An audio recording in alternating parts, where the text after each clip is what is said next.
আমি একদম আমাৰ গাত কনকলতে তেজ আছে, আমাৰ গাত লাচিটো তেজ আছে, আমি তেজ দিম। ৰন্ধন হৰাই কোনো কাৰণত আমি এনজুক দিবা নিদিওঁ। কিন্তু আমি বহুত জংগী আন্দোলন কৰিম। আমি হয়তো শিক্ষামন্ত্ৰী বা মুখ্যমন্ত্ৰী আমাক গুলিয়া বা অৰ্ডাৰ দিয়ে যে আমি বুকু পাতি দিম, আমাক গুলিয়াই দিয়ক। আমি তথাপিতো ৰন্ধন হ'লে আমি কোনো এনজুক দিবা নেলাওঁ। আমি মৰিবলৈ সাজু, আমি তেজ দিবলৈ সাজু। আমি অসমৰ মানুহ, আমি অসমতে থাকিম, অসমতে ৰান্ধি বাঢ়ি খুৱাই থাকিম। প্ৰথমতে সাংবাদিক বন্ধু বান্ধৱীসকলকে মই নমস্কাৰ জনাইছোঁ।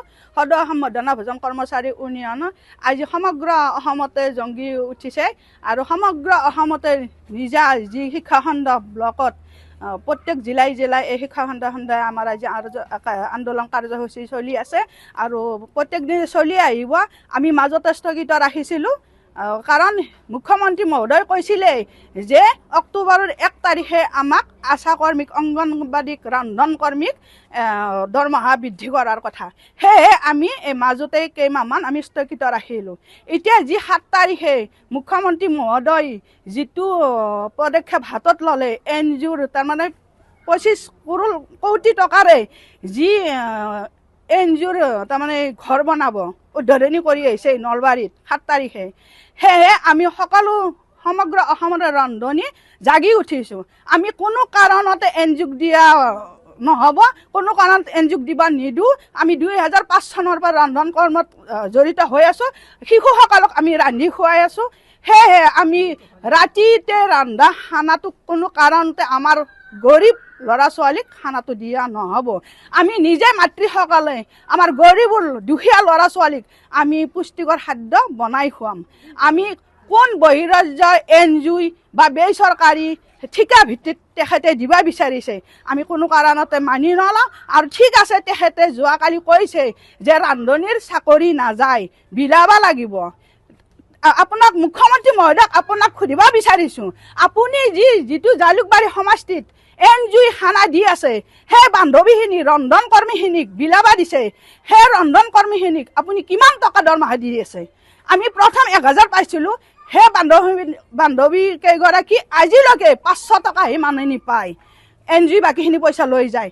আমি বিদ্যালয়ত ৰন্ধন কৰ্মী ৰান্ধি ধুনীয়াকৈ চাফ চিকুণ কৰি ধুই পখাই ৰান্ধি বাঢ়ি খুৱাই আছোঁ। আমি 1500 টকা পাওঁ। 1500 টকাত আজিৰ যুগত কি পায়?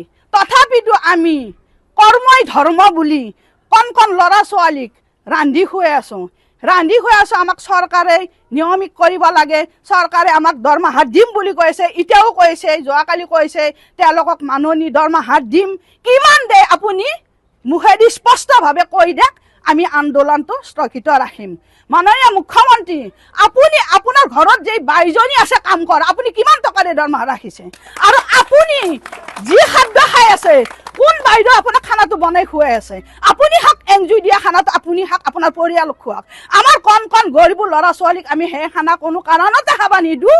আপুনি এই কথা বাতিল কৰক, এনজিঅ'ক দিয়া বাতিল কৰক। এনজিঅ'ক আমাৰ গৰীবৰ খানা আমি কোনো কাৰণত খুৱাব নিদিওঁ। আপুনি আপোনাৰ পোহা কুকুৰ যুগ কিমান টকাৰ মাহত খাদ্য খুৱাই আছে? আমি এই সাধাৰণ ৰান্ধনিকেইটাৰ পেটত গুৰ মাৰাৰ ব্যৱস্থা কিয় লৈ আছে? আপুনি ইমান টকাৰ আঁচনি দি আছে, ঘৰত বহি থকা মহিলাক অৰুণোদয় দিছে, ঘৰত বহি থকা বিধৱাক পেঞ্চন দিছে। আমাৰ মাজত কত বিধৱা আছে, বহু অবিবাহিতা আছে, বিয়া নোহোৱাকৈ যি আছে সেইও আমাৰ মাজত আছে। আমি 2005 চনৰ পৰা ৰন্ধন কৰ্মীত ৰান্ধি আছোঁ, এতিয়াও ৰান্ধি থাকিম। আমি কোনো কাৰণত এনজিঅ'ক দিবা নিদিওঁ। মুখ্যমন্ত্ৰী মহোদয়, আপুনি ইলেকশ্যনৰ সময়ত আমাক প্ৰলোভন দিয়ে, পঞ্চায়তৰ ভোটত প্ৰলোভন দি আমাক অক্টোবৰত দৰমহা দিম বুলি কৈ পঞ্চায়তত জয় কৰি দিলোঁ। পঞ্চায়ত ইলেকশ্যন যোৱাৰ পিছত আপুনি এই কথা উলিয়াইছে। এতিয়া আৰু 26ত ইলেকশ্যন হৈ আহি আছে ইলেকশ্যন, সেই সময়ত আপুনি হুঁচিয়াৰ হওক। আমি ইলেকশ্যনত আমি একগোট হ'ম, 1 লাখ আমাৰ 7,000 ৰন্ধন কৰ্মী এতিয়া বৰ্তমান আছে। আৰু যি স্কুল লগাই ফালে সেই ৰান্ধনি বহি দিলে, সেই ৰান্ধনি কান্দি চকুৰ পানী ওলাই ভাত খাব লগা হৈ আছে। কিন্তু বহু স্কুল লগাৰ কাৰণে ৰন্ধন কৰ্মী আমাৰ ৰন্ধাশালাৰ পৰা আঁতৰি গৈছে। সেয়ে আপুনি কিমান দৰমহা দিয়ে আমাক মুখেদি স্পষ্ট কৰি কওক, যদি আমি আন্দোলন কৰিব নালাগে। আৰু আহ্বানটো যিকোনো খবৰৰ বাবে যোগাযোগ কৰক 7099017330 লগতে 7099017110 নম্বৰত।